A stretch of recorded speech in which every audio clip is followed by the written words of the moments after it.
बिस्मिल्लाहिर्रहमानिर्रहीम। अस्सलाम वालेकुम वीवर्स, उम्मीद करती हूँ आप सब खैरियत से होंगे। तो नाज़रीन, आज मैं लाई हूँ सीताफल मिल्क शेक, एक हेल्दी और बहुत ही टेस्टी ड्रिंक। तो मैंने लिए हैं 5 सीताफल या शरीफे। तो सबसे पहला जो काम है वो है इसके बीजों को अलहदा करना। तो बीजों को अलहदा करने के लिए हम पहले इसके पल्प को निकाल लेंगे। इस तरह से एक चम्मच की मदद से हम सीताफल के पल्प को इस तरह से स्कूप कर लेंगे।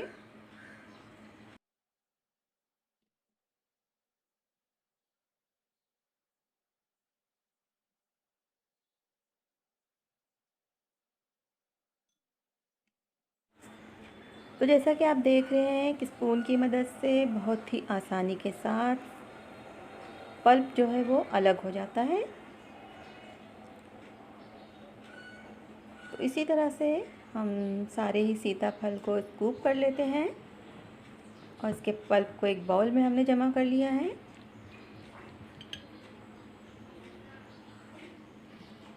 तो अब जो काम है वो है पल्प को बीज से अलग करना।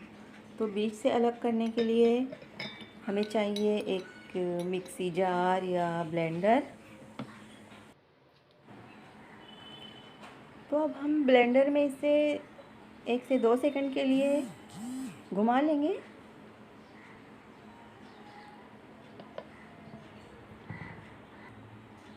तो बीज अभी भी ठीक से अलग नहीं हुए हैं, तो मैं इसमें ऐड कर रही हूँ 2 बड़े चम्मच दूध और इसे दोबारा से ऑन ऑफ करते हुए 1 से 2 सेकंड के लिए घुमा लेना है।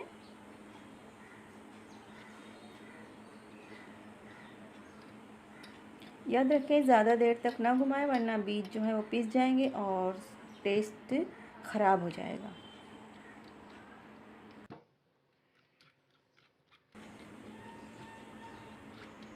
तो एक छलनी में इसे डालकर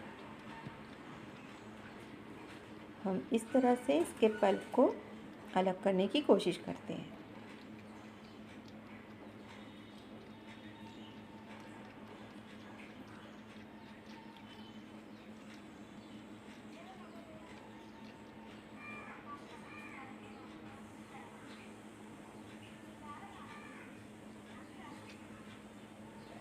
सीताफल का मिल्क शेक और आइसक्रीम दोनों ही बहुत अच्छी बनती हैं। तो आज तो मैं आपको मिल्क शेक बनाना बता रही हूँ, फिर किसी दिन इसकी आइसक्रीम भी आपको बताऊँगी, बहुत ही मज़ेदार बनती है।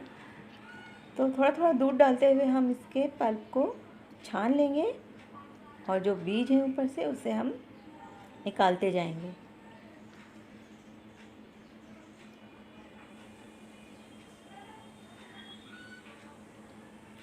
तो नाज़रीन, अगर आप नए हैं तो प्लीज़ मेरे चैनल को ज़रूर सब्सक्राइब करें और जो मेरे सब्सक्राइबर हैं उनसे गुजारिश है कि पूरा वीडियो देखें और लाइक का बटन दबाना बिल्कुल ना भूलें। तो जैसा कि आप देख रहे हैं, सारा ही पल्प हमने बीजों से अलग कर लिया है।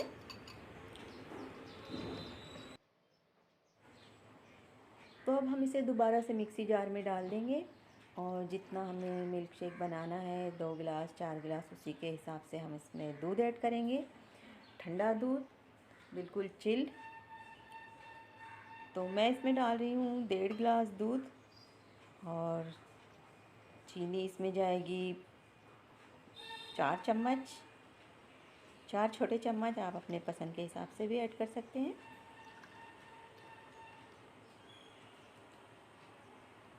और बस इसे 1-2 सेकंड के लिए घुमा लेना है और तैयार है सीताफल मिल्क शेक। बहुत ही लाजवाब टेस्ट होता है इसका। ऊपर से आप चाहें तो बादाम, कटे हुए बादाम की हलवाइयाँ या पिस्ता वगैरह भी इसमें डाल सकते हैं। बच्चों के लिए तो बहुत ही हेल्दी है और बहुत शौक़ से वो पीना पसंद करेंगे। तो अगर आपको वीडियो अच्छी लगी हो तो लाइक करना बिल्कुल मत भूलिए। मेरी वीडियो देखने का बहुत बहुत शुक्रिया।